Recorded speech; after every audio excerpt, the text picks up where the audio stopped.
All right, welcome back to Power and Politics. Here in Ottawa, Carleton University and the University of Ottawa are hosting Israel Apartheid Week. It's an annual event on campuses in Canada, and it's growing around the world. This event draws a very pointed parallel between Israel's treatment of Palestinians and South Africa's notorious apartheid policy inflicted on its black majority for decades. Advocate of what's called the IAW call it an expression of free speech. Its detractors call it anti-Semitic. Today, by the way, Michael Ignatieff, the leader of the Liberal Party, came out very much against Israel Apartheid Week, but with both sides of the debate now. I'm joined now by Ben Saifer, one of the organizers of Israeli Apartheid Week here at Carleton University in Ottawa. And in Toronto, I'm joined by Marvin Kurz with Brith. Ben, I want to start with you first. Give us an idea of what is Israel Apartheid Week and why you use the word apartheid when you associate it with Israel. Well, there are two goals to Israeli Apartheid Week. The first goal is to raise this analysis of Israel as an apartheid state. And when we talk about apartheid, we're talking about discrimination from the state between two groups of people. So when it comes to Israel, it's between Jewish Israelis and Palestinian Arabs. I mean, this type of separation has to do with separate roads in the West Bank, checkpoints, different legal systems between Palestinians and Jews in the West Bank. Within Israel proper, there's different legal systems, or not different legal systems, there's differential rights when it comes to land use. And within the Gaza Strip itself, you have 1.5 million Palestinians under the control of Israel, but who are in the middle of a siege, who don't have access to materials because of the Israeli state. So we see this as apartheid, discrimination by Jewish Israelis over Palestinian Arabs. Marvin, what's the opposition? There's lots of criticism about, obviously, the Israeli treatment of Palestinians, but what's the answer to this calling Israel an apartheid state? Well, the description of Israel as an apartheid state is a libel. It's an attempt to delegitimize Israel. Apartheid isn't simply a descriptive term. It's a term of art in international law. Under international law, the notion of apartheid is a crime against humanity. So the whole notion of apartheid and Israel as an apartheid state is an attempt to say that Israel doesn't have the right to exist. And you can tell that from the posters this year from Israel Apartheid Week, which are based on boycott, divestment, and delegitimization. Last year's had an Israeli helicopter trying to blow up a little boy. I mean, it's trying to find the most gross most gross libel that can be used against Israel as a way of saying that Israel doesn't have the right to exist. And that's what's so problematic about it. If it was Human Rights in Palestine Week or something like that, then that would be very different. But using this loaded term apartheid, it used to be that Israel was described as a Nazi state. The new term is apartheid. Using it closes down debate. There's no room for debate when you start off by calling Israel an illegitimate state. There's nothing to discuss. Israel doesn't have the right to exist. Ben, and anybody who supports it has got to be wrong. Ben, it is obviously a very loaded term. It applies to a very specific situation.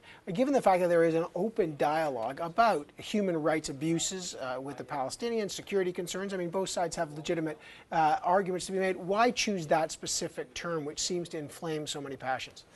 Well, I think, as my colleague from Brith mentioned, apartheid is a legal term. It comes from the 1973 UN Convention on Apartheid. So we're not throwing this around just to inflame passions. We're using this according to its legal definition because we believe that Israel is an apartheid state, and we urge people to come to events to actually see what our analysis is. Now, the interesting thing is our keynote speaker is actually Jamal Zahalka, who's a member of the Israeli Knesset. So in Canada, parliamentarians are saying that you shouldn't be calling Israel an apartheid state. They're condemning even, this week. But then we're bringing Israeli parliamentarians who are saying the same thing. So it's not as odious as some Canadian parliamentarians want to say. Speaking of that, today, let's see. Here's what Michael Ignatieff issued this statement today. On university campuses across the country this week, Israeli Apartheid Week will once again attempt to demonize and undermine the legitimacy of the Jewish state. It's part of a global campaign of calls for divestment, boycotts, and proclamations. It should be condemned unequivocally and absolutely. Ontario MPPs, by the way, also voted unanimously last week to denounce this year's Israel Apartheid Week. But Marvin, respond to that. Like, in Israel, this debate's going on, and Ben talks about an Israeli parliamentarian coming to talk about that. The irony of saying that Israel is an apartheid state when there is an Arab parliamentarian who obviously is a member of the Knesset.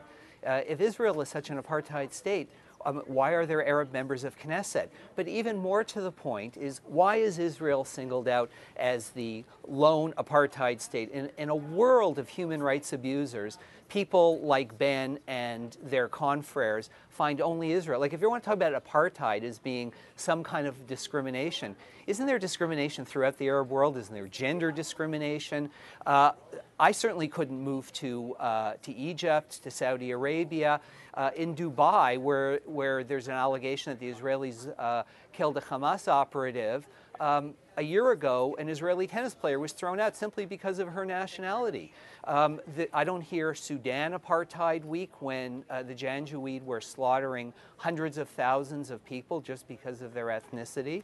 On university campuses, all that we have is one kind of week. And the whole point is, Ben says, well, I want you to come and perhaps you can hear our point of view, but there are no two points of view. Once you've posited that Israel is the only apartheid state in the world, in a world where China is Ben wants to get into doing all of these things. I think there were a number of points that were brought up that I want to address. First of all, there's a lot of smear tactics at the organizers of Israeli Apartheid Week. People call us anti-Semitic. People call us organizing a hate fest, or people like myself, one of the many Jewish organizers of Israeli Apartheid Week, people call us self-hating Jews. So I find often, instead of looking at the message, people will attack the motivations of the organizers. So that's one thing. And when it comes down to it, but I haven't mentioned that, Ben. I haven't even mentioned that. Yes, we are calling for boycott, divestment, and sanctions, and we are specifically targeting Israel for boycott, divestments, and sanctions.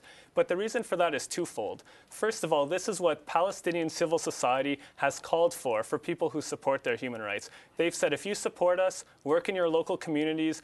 If you're in a church, get it to divest. If you're in a university, get it to divest. And this is a way, like with South Africa, that we can support peaceful and just solution. But how do you address, just at it, Ben, how do you address the other side when the Israeli side says, what about our security concern? What about that side? Of course. Well, I mean, obviously, people are hurt on all sides of this conflict, and that's something that I will not negate by any means. But I think the way to find security for all people is not by entrenching occupation, is not by entrenching discrimination.